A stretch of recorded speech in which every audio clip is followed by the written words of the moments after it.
all futurists are propagandists of a certain sort. So if I'm going to be a futurist, I'm going to propagandize the world of peace and love and, egalitarian sensibility that we're moving into, not a long stock market boom of infinite wealth for venture capitalists. Greetings, future fossils. This is Michael Garfield welcoming you to another episode of the podcast that explores our place in time. Right now, the time is 2018, and we are in the birth pangs of a planetary renaissance, a transitional era as we move from tribal conflict writ large as the clash of titans between nation states and multinational corporations to what we can only hope is a more just and egalitarian world in which the majority of human beings have a political and economic voice and are empowered to participate intellectually and creatively in the social imagination and construction of a better world. What stands in between us and this menu of desirable futures? One of the biggest obstacles to world peace, if you want to talk about it in that way, is our inability to recognize one another as human beings. Louis C.K. has a great stand-up skit about this, about how the normal compassion and empathy that he would give to another human being he meets on the sidewalk becomes impossible as soon as he and this other person are enshrouded in the metal of their automobiles and meeting each other on the highway. Road rage is an acute example of the ways that our technological surround create a kind of distributed environmental agency that constrains our decision-making, removes us from our evolutionary context of rich multi-channel communication with one another, and pits us against one another in a technologically augmented fight to the death. And if you understand what sitting in rush hour traffic is like, then you understand what participating in a global economic system that has funneled more than 90% of the new wealth generated since 1980 up to its top few percent is like. Yes, folks, we are all caught inside the gears of this machine, the machine of hypermodernity.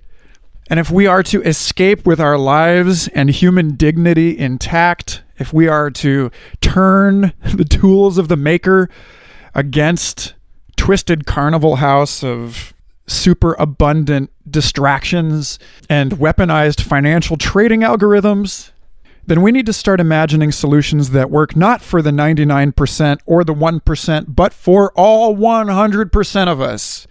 We need to start thinking about ourselves as players on Team Human.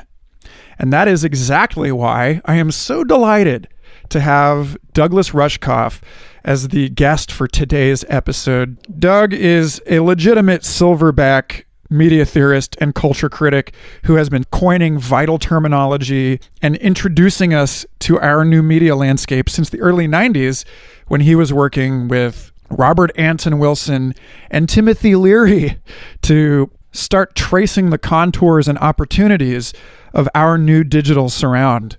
Doug is also one of the first people to recognize how the promise of the internet as an emancipatory technology was being co-opted by exploitative corporate forces, and our new social currencies turned against us by what his 2001 documentary called The Merchants of Cool. The author of such wonderful and profound books as Program or Be Programmed, Present Shock, and Throwing Rocks at the Google Bus, Doug has established himself as one of the more vocal and articulate critics of our damnably convenient technocratic prison. But lately, and to my great relief, I've seen him turn to using his platform in support of the people and ideas that can offer us a path out of this labyrinth we've created. As usual, this is a very broad, far-reaching conversation. We take it a lot of different places, and we have the special extra treat this week of guest co-host Michael Phillip of Third Eye Drops joining us for this call because I joined him for his interview of Doug Rushkoff last year. I will post a link to that in the show notes.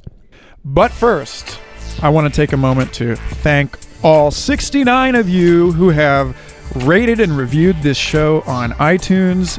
Thank you so much. We're now more reviews than episodes, which I think is a sort of miniature singularity. And thanks to your reviews, this show is being served to people who would never find it any other way. This is, in fact, a project for Team Human and not just my closest friends and Facebook associates. So if you have a minute and you want to help facilitate these conversations, hop on over to Apple Podcasts, leave a review. It means a huge deal to me and to everyone who would not have found this podcast otherwise. Also, I want to thank the 5 new Patreon supporters this week. Matt Payne, Sarah Voss, Mustafa Ansara, Darren Basile, and Andrew Stoker. God help me if I mispronounced your names. Thank you all so much for contributing to this and joining the small but quite privileged crew of supporters over at patreon.com/Michael Garfield, where I have tons of exclusive podcast episodes, extended, uncut episodes, early release episodes, supplementary talks, panels, discussions, and live musical performances. And starting this week, my serialized coloring book, an interactive work of psychedelic futurism, something to occupy your hands while you're listening to this show, as if you weren't busy enough already. But I'll be putting out new pages routinely henceforth. Starting this week for the coloring book, the first 10 pages will go out to Patreon supporters at any level this Friday. And even if you have a negative bank account, there is still a ton of cool free stuff up on Patreon that I hope you will raid like a hungry velociraptor hunting 8-year-olds in the abandoned Jurassic Park facility kitchens.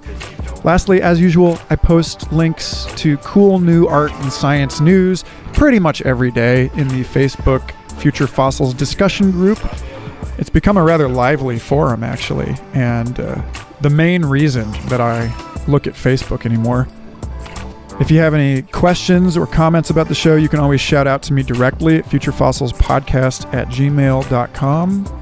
And that's that. Thank you so much for listening, and enjoy this fantastic episode with Doug Rushkoff and Michael Phillip.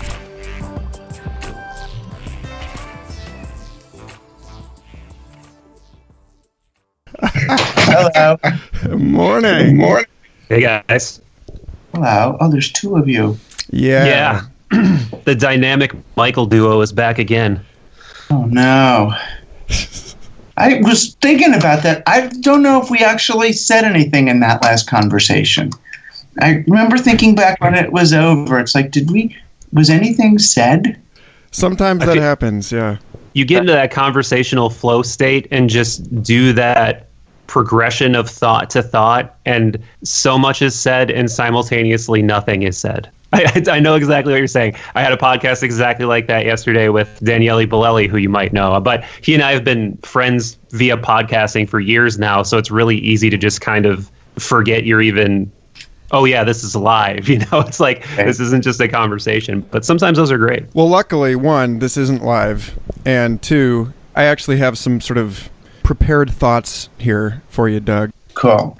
So thanks for joining Future Fossils. It's a long time in coming. I appreciate it. Excellent. I would love to start by asking you about Team Human, because I'm sure you have spoken about this on other shows than your own, but your earlier work is sort of characterized by this adversarial program or be programmed. You have to be literate or it's going to be used against you. And that's a very us-them kind of mentality. And then, Present Shock, you actually introduced me to James P. Carr's like finite and infinite games and this notion of like a win-win thing for everyone. And so I'm curious at what point or how you pivoted from seeing this as like media warfare to recognizing that we need a new strategy that involves everybody. I don't know. To me, they're sort of one and the same thing. to be into life and joy and connection and peace and mutual support. And that, in some ways makes me necessarily against pain and meanness and a bunch of other stuff. At the same time, in Team Human, the podcast, and Team Human, the book that I'm just finishing now, I stress how important it is to understand that the people on the other side are still people. And then if you can understand the even worst cases, the fear that they're operating from, it becomes a lot easier to engage with them. So, like today, I'm appalled in some cases by the way progressives, say, respond or react to the Trump people, because they're people, and you understand, where is it coming from? Okay, they've got some kind of a might makes right logic that, deeply embedded in what they're thinking. They're thinking, well, white Europeans came to these places and beat the other cultures, therefore it's the best culture. Why should we promote the culture of, blacks or Native Americans if they lost? So it's almost like a cultural eugenics or some confusion going on. But it doesn't make them, they're still part of the team. I used to say this back in the 80s. I used to say, in the first George Bush era, I used to say, look, if George Bush can't make it through the attractor at the end of time, then none of us make it through the attractor at the end of time, right? It's not about, we've all had the DMT experience, so we're going to wink, wink, nudge, nudge. We cool counterculture psychedelic people get to make it through, and all the evil stockbrokers don't. It's like, no, we got to. This is a team sport. That's why I'm calling it Team Human. This is everybody. So I've kind of always been there. At the same time, I've always been contrarian and kind of countercultural and, highly critical of, the people, certainly people in power who should know better, Mm-hmm. Is it possible, though, to avoid that way of thinking in our culture, that sort of divided binary thinking? Because I feel like even if it's just sort of passive, we're at the very least coerced into constantly thinking that way, because it's a point-based system. It's a dollar-based system where if you don't have the points, you're pretty much fucked. You pretty much will die, or you'll be a huge burden to society. And as long as we're in that situation, can we avoid that sort of tribal thinking? Can we have some sort of radical, empathetic transmutation where all of a sudden humanity usurps the almighty points, the almighty dollars? Or do you think capitalism and this more sort of egalitarian system can coexist? They can coexist if we understand that capitalism's a game and not reality. If we accept it for the symbol system that it is. And we have to change the mentality that's even encoded in the way you speak about, people becoming a burden to society. Who's more of a burden to society? A person on welfare or a capitalist who's extracting 80% of the wealth of his community? He's the burden. The Apple's bank account in Europe is the burden, not you or me or the kid on the dole making beautiful graffiti while he's, collecting $300 a month from his government. So it's tricky, but yeah, I think they're compatible. It's just we've let the one dominate. It's like asking. It's kind of like asking, well, are men and women compatible? It's like, yeah, they're compatible as long as the men stop raping and molesting the women. Yeah, that's a good Western point. colonial expansionist capitalism compatible with a bottom-up circulatory, velocity optimized local economy? Yeah, if it's kept in check, if it's kept in balance. So you've got the colonial economy can make your friggin' iPhones, and the local economy can make your Swiss chard. So there's a seeming trend right now toward growing authenticity or like a moral virtue signaling in advertising, and I'm curious whether you see that as a hopeful trend or whether you see it as like yet another twist of some sort of pernicious manipulation. Because I mean, the ads lately, some of them are just getting so like bare and naked and frank and simple and honest, and it's fascinating to me. I mean, it depends.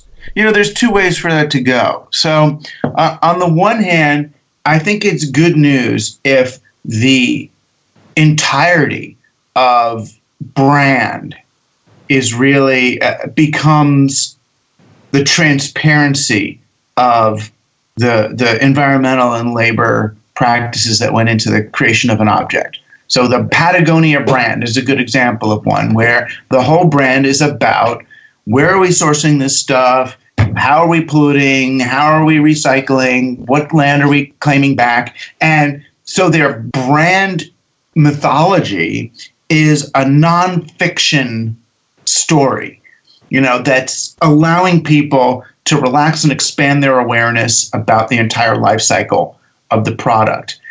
There's this other sort of the greenwashing kind where, we're going to use Martin Luther King's speech in our Dodge Ram commercial, to somehow associate our vehicles with civil rights. I'm sure it started out as a sweet thing. They were probably just thinking, oh, it's, Black History Month. Let's sponsor people hearing this. But then they just couldn't help saying, yeah, but if we do that, we got to make sure people associate it with the Ram. And it probably slowly slipped down from being a simple, we're just going to play his speech and maybe put it at the end, brought to you by Ram, and just make it this thing. And it's like, Apple tried to they got away with it better. Here's Gandhi, here's John Lennon, here's an Apple computer.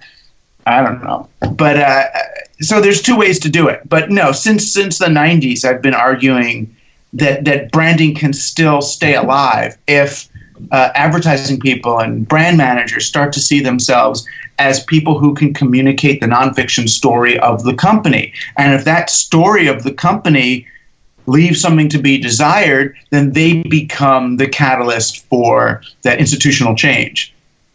I don't know if it's going to work out that way, but so I want to switch a little. This is a show that emphasizes the time horizon as a concept, and this movement out of, and it inspired in large part by your book, Present Shock, and and this tension that we feel in this time between high frequency trading algorithms and Twitter timeline and all that, and where we must place our attention on a long now and also a deep now, and a sense of depth or a quality in this moment that intersects at an angle to this sort of rapidity of modern life, the pace of it.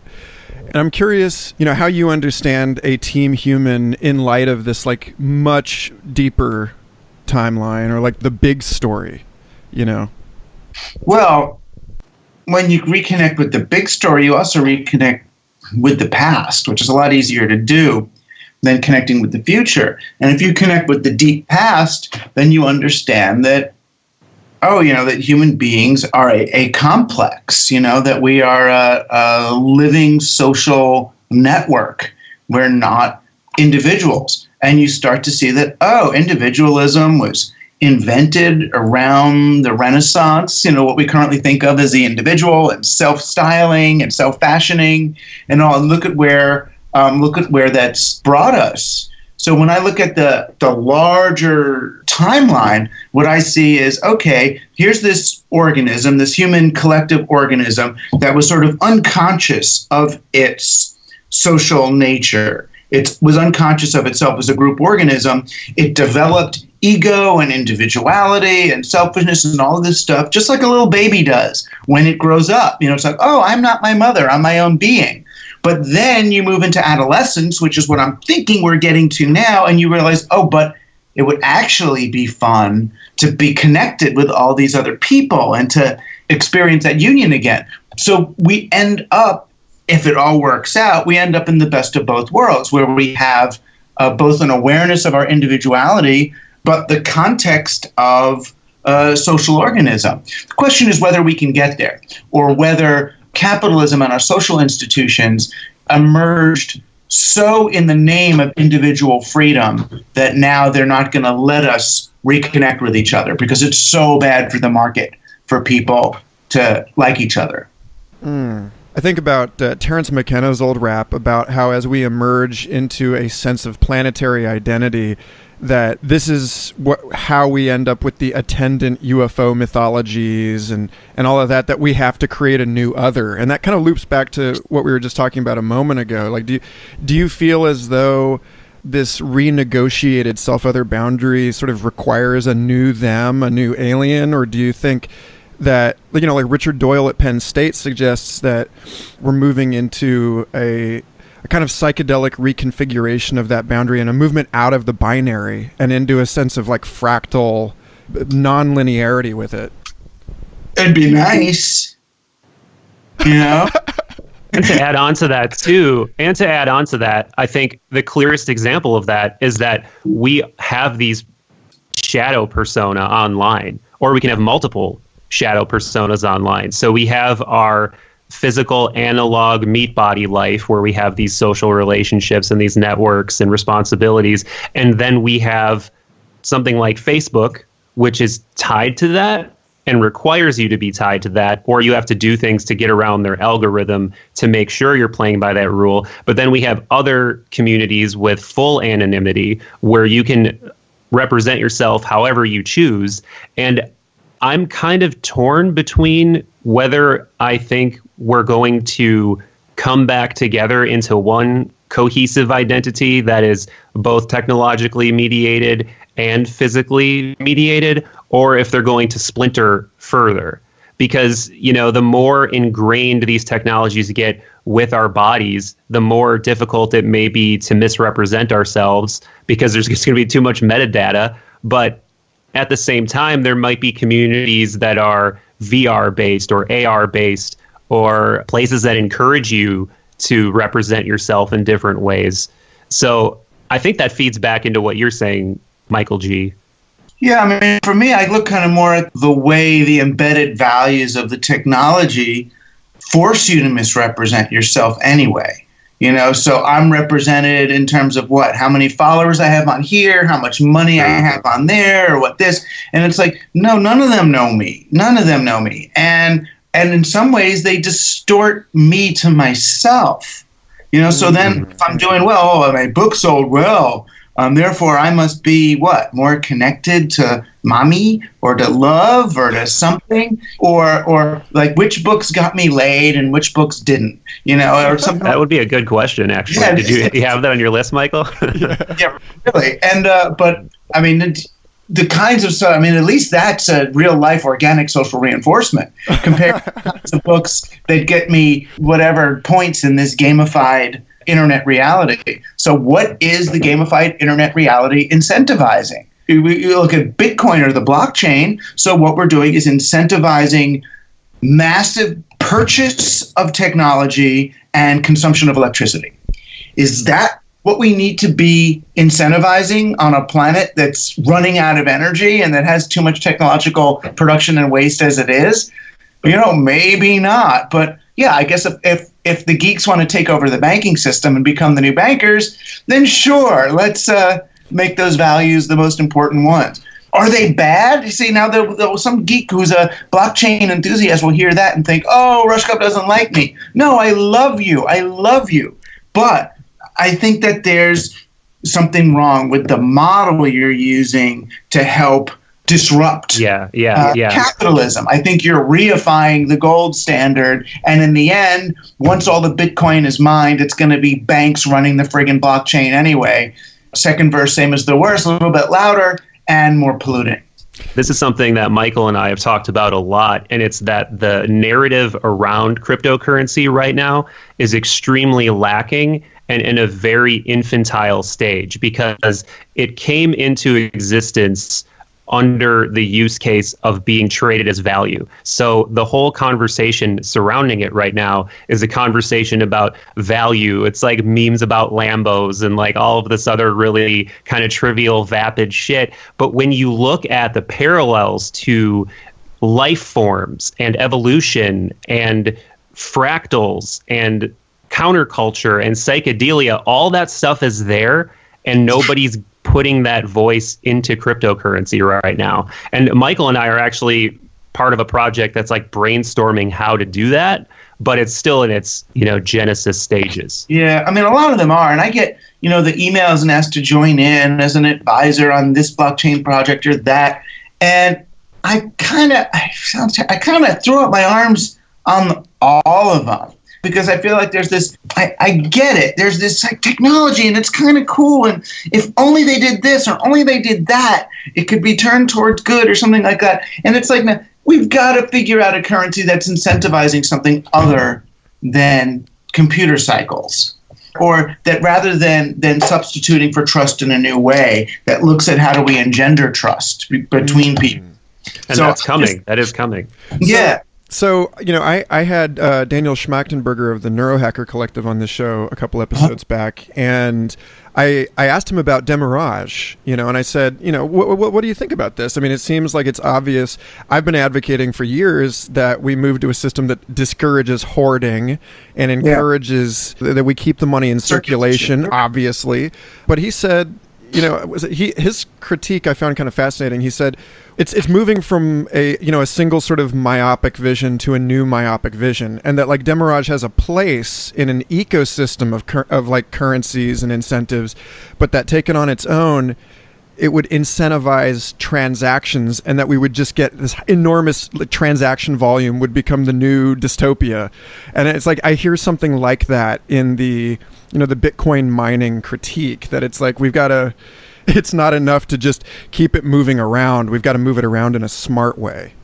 Well, central currency was intentionally optimized for the discouragement of transactions, because peasants transacting became wealthy. They became a middle class. So I think that things are tilted so far away from the transactional potency of currency. I think we are so far from the peril that might be inherent in a superfluid economy.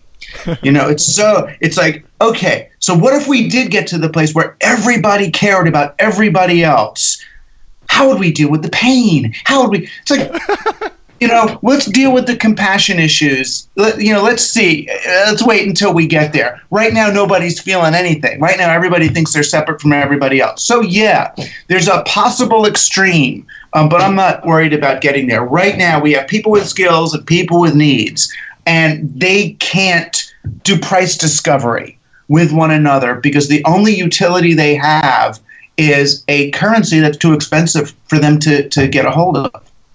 Yeah, but I'm offering an ecosystem of currencies. Go for it. Let's have currencies for the wealthy and currencies for the poor. And that's fine. And then maybe you get rich and then you stop using this one and you start using that one. Or you want to have this currency is the one you squirrel stuff away. So you've got this gold-like stuff or this Bitcoin-like stuff that you use for your pyramid schemes. And that's great. Go. Gazin, have fun. Get into that one early and then sell the fuck out of it so you can get out before it crashes. Great. Play that game. Go to Vegas. But what about just like, where do I get my oats? How do I pay my babysitter? Maybe that pyramid scheme stuff isn't the best tool for that job.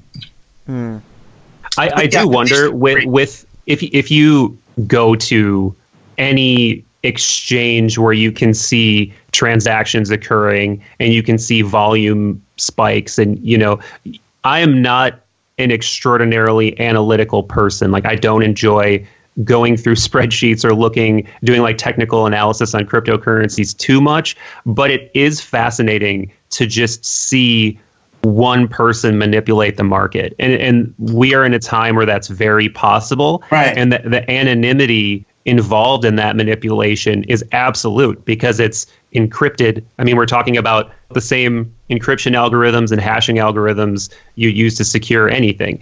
So unless those people want to be known or somebody does a lot of detective work, they're never going to be known. But I fantasize that one day we're going to hear just some wild stories about manipulation because it's just, we've lost roughly $500 billion in the cryptocurrency market cap in like 2 months.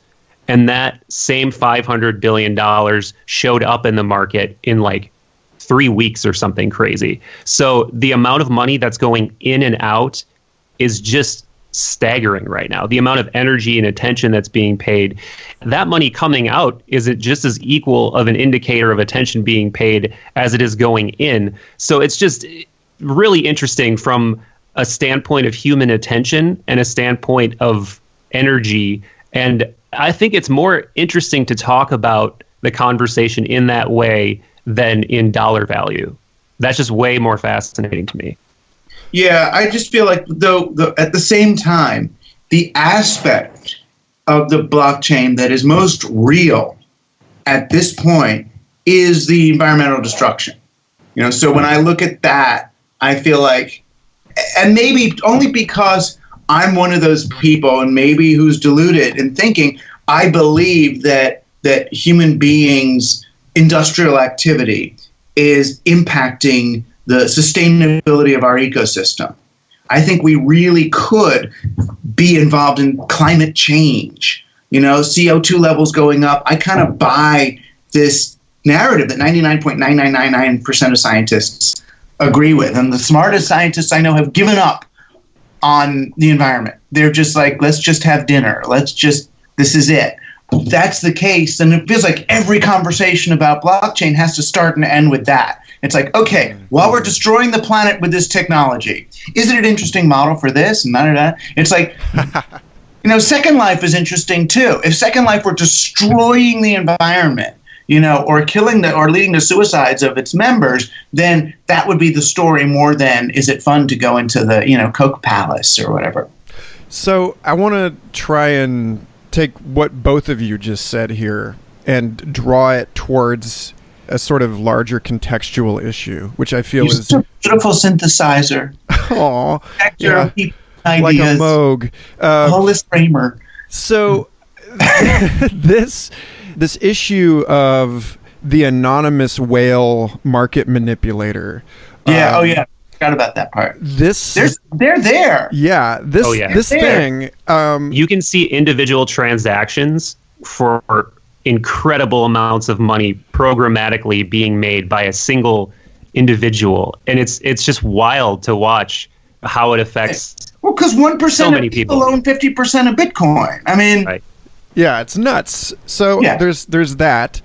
And to go back even earlier, the issue of an anonymity, pseudonymity, and the sort of event horizon that we get beyond which, I think Edward Snowden said in an interview with Neil deGrasse Tyson a couple of years ago, he thought that maybe the reason we don't detect these super intelligent alien civilizations is because they just encrypt all of their communication and it looks like radio, like it just looks like heat out there. So this thought of like, as our technologies become more and more sophisticated, that the horizon of our knowability of the world that we're inhabiting is actually shrinking. And it seems to me as though we're returning in some respects to a sense of a place in the cosmos where we're back to where we were like 30,000 years ago as far as our sense of where we belong in the food chain of our world. That we're surrounded by these mysterious anonymous actors and these giant faceless corporations with their own sort of agency and will. And I'm curious what corporate Mount Olympus. Yeah, and I'm curious what, given your historical fascination with and study of magic, how do you understand a sort of like canny postmodern magical sensibility taking root in this space in a way that's actually like, useful to us? Well, I mean, it's all just sigil magic on a certain level. Only now you can express it through code rather than just alchemy or social influence. I mean, it's not coincidental that the sort of the Russian bot stuff also was accelerating, intentional sigil magic on little Pepe and, some other of the icons that should be our heroes. It's Douglas, when you say sigil magic, for people who aren't familiar with that concept, how do you think of it? Really, it's just having an intention and then codifying it in a way that lets that intention spread really symbolically, almost more than actually.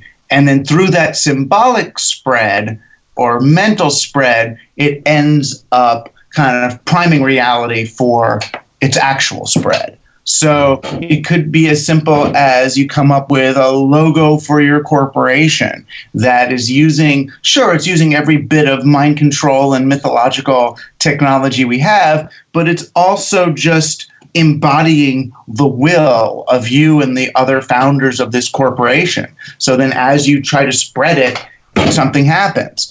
Or it could be as simple as Shepard Fairey coming up with the Andre the Giant logo. Andre has a posse, which is a form of incantation. It's sigil magic, and you spread it all around. And it led to his Obey movement, which then ended up kind of merging with the Obama movement and Hope. And it was really interesting. So, Obama's Hope campaign with the Shepard Fairey poster was primed by Shepard Fairey's decade of Andre the Giant work. It kind of transferred which god goes in there. Now with the internet, it's not just postering things around or getting people to recite your poetry or creating a little sign or a little image that ends up etched on the wrought iron fences of England, extending your tribal or your cultic message, but it's actual. As far as the virtual is actual, the virtual is tied to our real economy now. The virtual is tied to our real security. Virtual is tied to our actual well-being. So thanks to cyberspace, we have a place where all of that symbolic activity becomes real, or at least as real as we're willing to make this stuff. Your FICO score is on there. This is the landscape that's defining our reality. So it turns programmers into potential magicians of unprecedented power. So looping that back to what you said a moment ago about how some of the smartest scientists have sort of given up on saving our world as it is. I think of Rice University Professor Tim Morton and his idea of the hyper-object. He talked about global warming as a hyper-object. He's an object-oriented philosopher. So he has this sense that these non-local distributed ideas or conceptual frameworks. Well, it's not that it's a conceptual framework. It's that it is in some sense more real than we are, because global warming is this thing that is constantly acting on us. It's exerting a distributed agency on all of us all the time.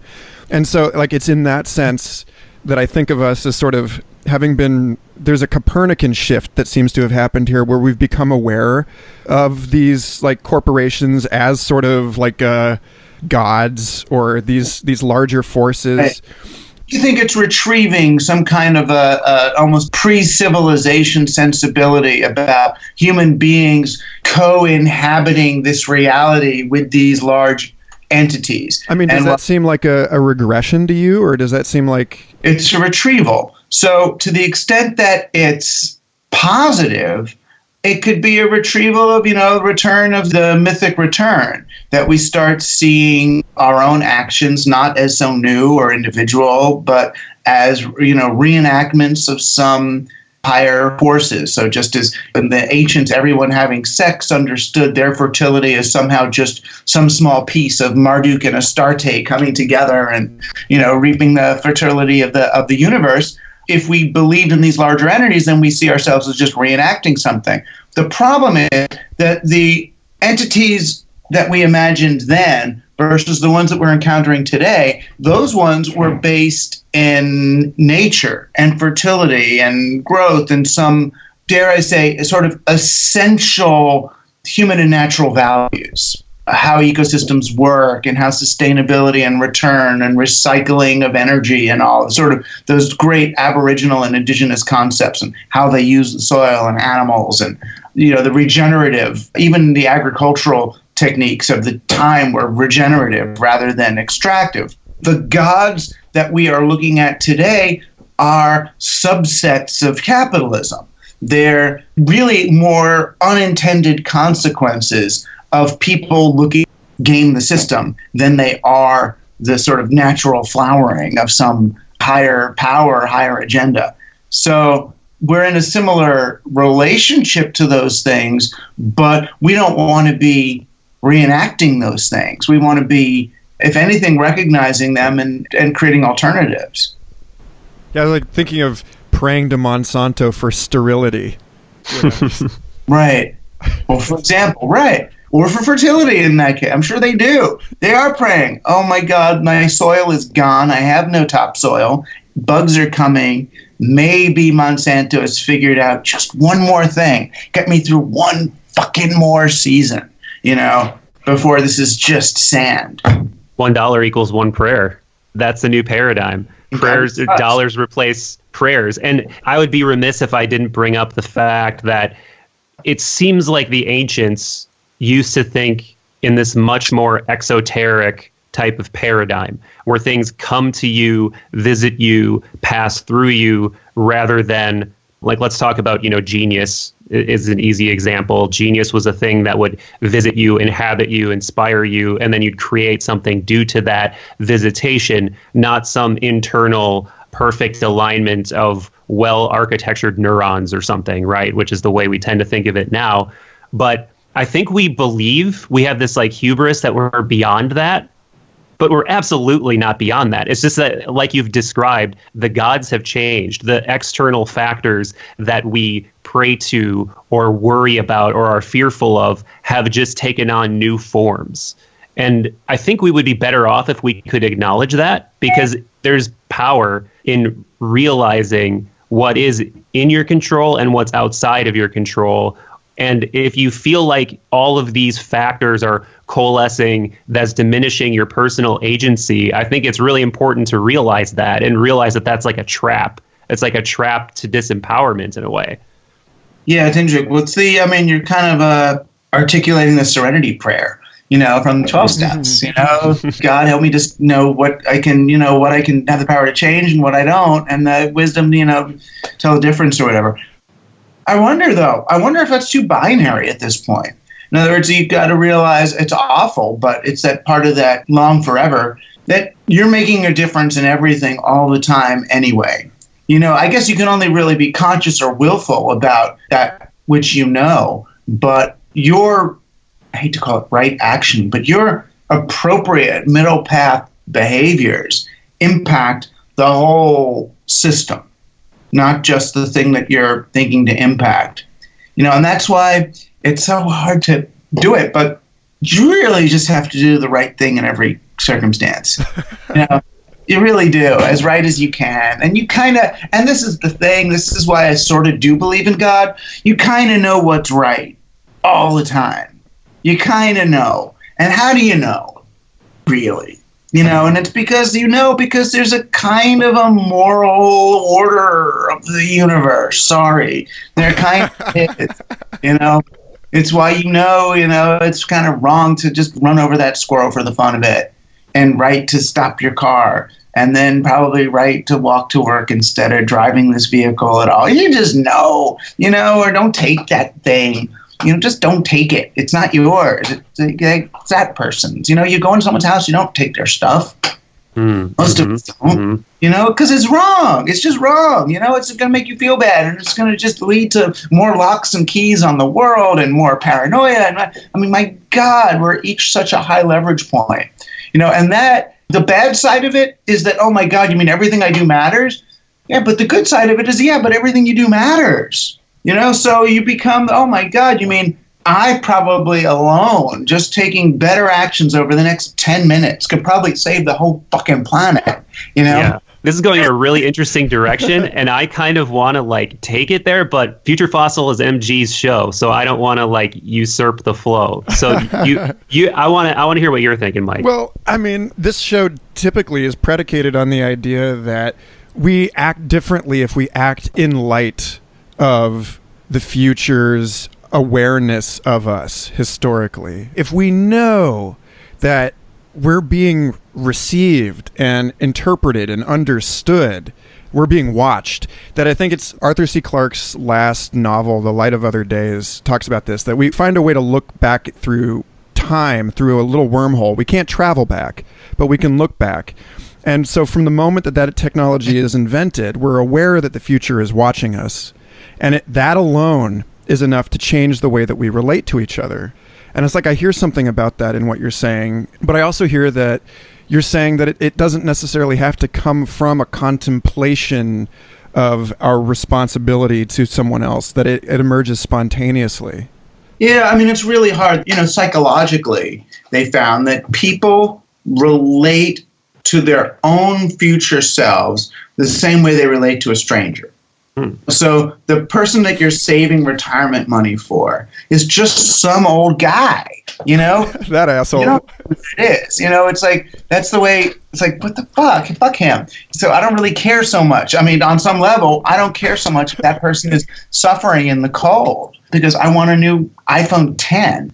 So screw him. So the future is a tricky one. I've always been kind of down on futurists because of how manipulative futurists are. And I've always been suspicious of the future because I understand, coming from the Judeo-Christian tradition, the way that we use the future and progress as, I mean, it's beautiful in a way. We want to make the world a better place, to move towards social justice and all that. But it makes our understanding of the world much more linear than circular. And I think if we forget the circular, then we forget that all our garbage is going somewhere, that all our things come back to us, that everything sort of reincarnates. And that regenerative quality can really easily get lost if you employ a certain understanding of the future. Plus, what most human beings, most companies, most organizations, when you talk to them about the future, they start thinking about the future. They think of the future as this fixed thing that they can now prepare for. How's it going to be so I know how to prepare for it? Rather than, no, what future do you want to make? And your actions now are going to determine that. And that's almost so hard to do. Okay, I'm going to do these actions to get that and do these actions to get that. I mean, yeah, in a microcosm, it kind of makes sense. But just as there's that time travel problem, if you can't go back in time without moving an ashtray and completely change everything in ways that you didn't realize, I don't think you can do that with the present either. I think all you can do, the somatic and internal and spiritual and organismic and social cues that we get about, are we enhancing and helping nature or not, are immediate. I think that they're sensory, not intellectual.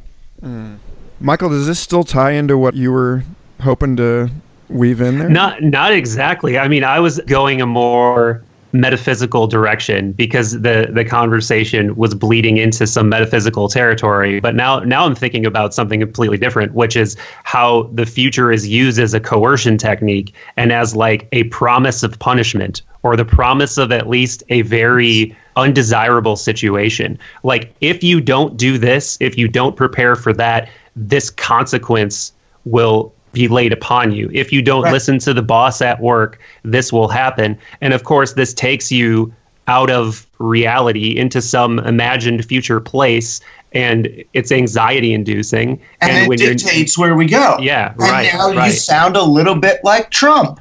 Right? Climate change is a Chinese conspiracy designed to paralyze America and prevent us from just doing our great fucking thing. We'll figure it out when we get there. Shut the... Right, right. We do have an explicit rating. You're welcome to say whatever you like. Oh, really? Yeah. So the children know? Okay. Yeah. But you know what I mean? Yeah. I used to do a talk. I got invited to South by Southwest, and they wanted me to talk about the future. This was like in 1996 or something, way back when. And I said something to the effect that, like, my title of my talk, I remember Bruce Sterling came to this one. I said, "Why all futurists suck." And I was basically saying that, but, especially in that sort of day, the heady days of early Wired magazine, where they're saying, look, everything's changing, the tsunami's coming, you better hire some futurists, to tell you where it's going or you're all going to die. And I was arguing that it's fine that all futurists are propagandists of a certain sort. So if I'm going to be a futurist, I'm going to propagandize the world of peace and love and, egalitarian sensibility that we're moving into, not a long stock market boom of infinite wealth for venture capitalists. So J.F. Martel wrote this book, Reclaiming Art in the Age of Artifice, and he draws on a number of other thinkers to make this case that there is art and then there's artifice, right? There's propaganda or pornography, something it's moralizing, it's meant to elicit a specific response. And then there's art, which is a symbolic or non-symbolic window into the transcendent. It causes an aesthetic arrest or a moment of pause, a reflection. It's not intended to do a particular thing to someone. And so, it seems like, is there a way to talk about the future as an art form rather than as propagandic?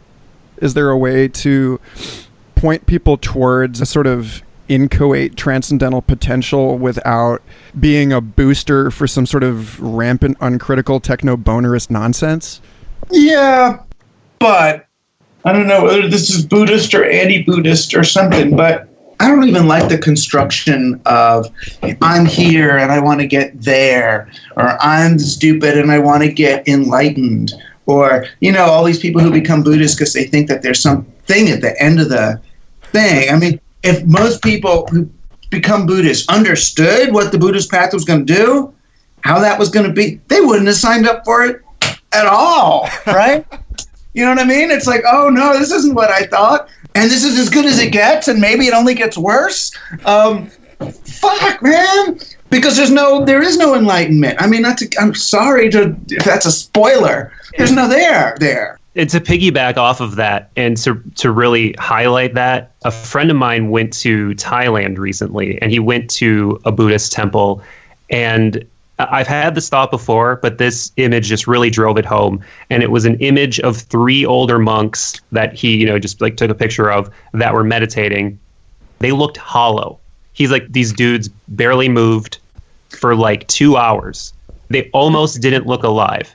And if that's what enlightenment is, we do not want that in this culture. We are not interested in incinerating our ego to that level at all. Criticize those guys because they might be doing something super important, like holding the fucking fabric of the reality. Sure, right. So don't fuck with them. I mean, they're smart.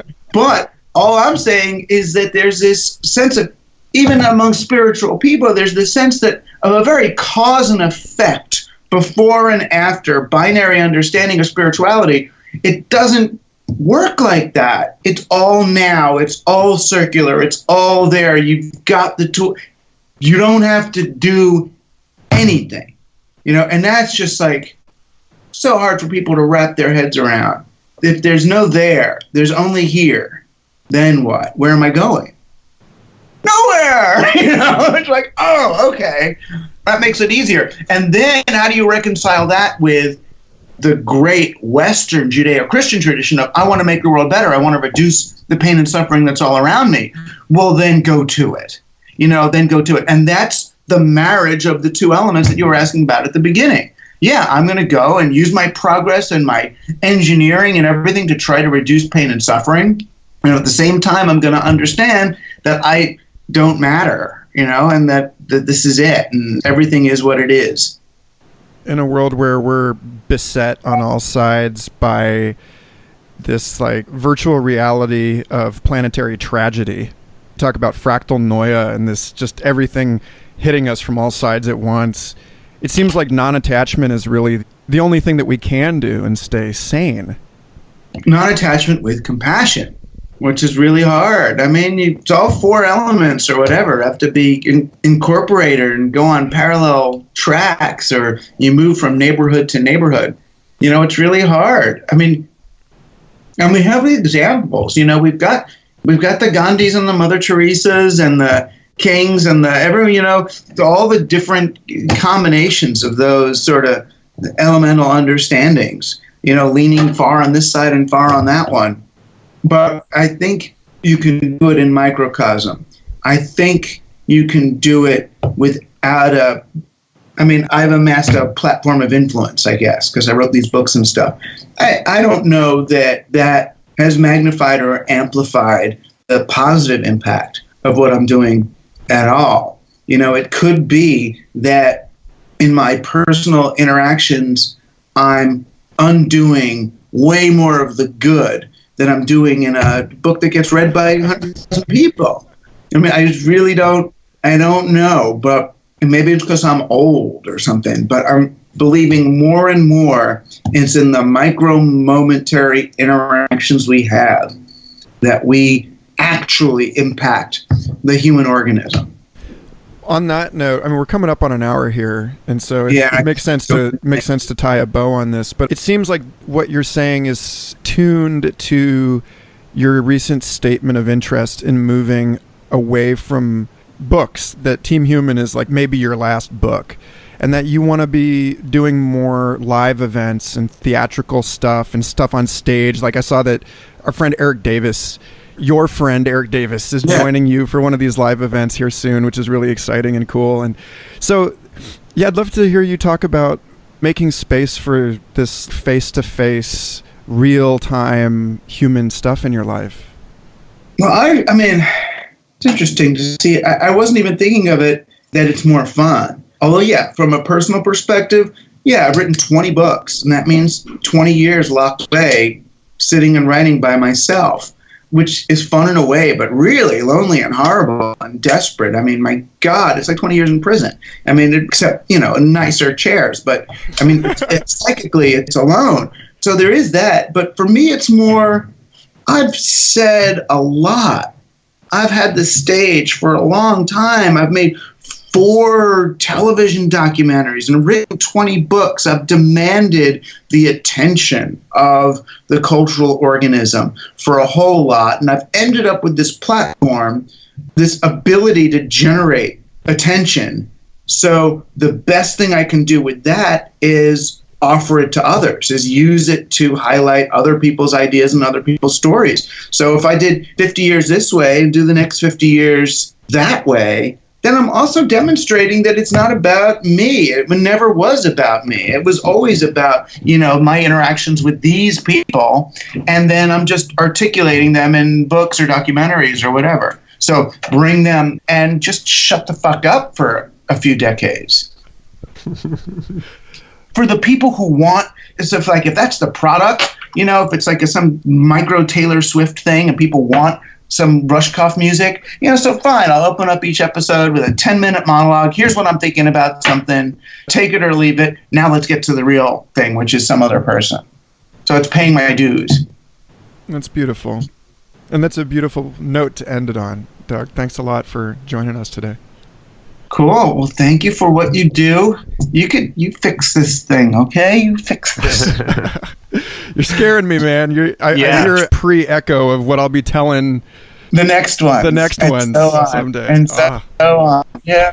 So I don't know. It's been long enough since we spoke that this might not be super clear. So Michael hosts his own show. I host my own show, but we just happen to do it as a 3-way both times. Well, we should do like a Team Human Third Eye Drop. You know what I mean?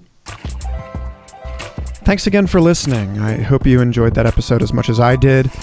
Future Fossils is part of the Mind Pod Network, along with Third Eye Drops, the Astral Hustle, Synchronicity Podcast, and an oodle of other fascinating programs.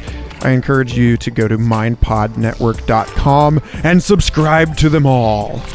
And stay tuned, because we have some awesome episodes coming up on Future Fossils. So stick around and have a most excellent eon.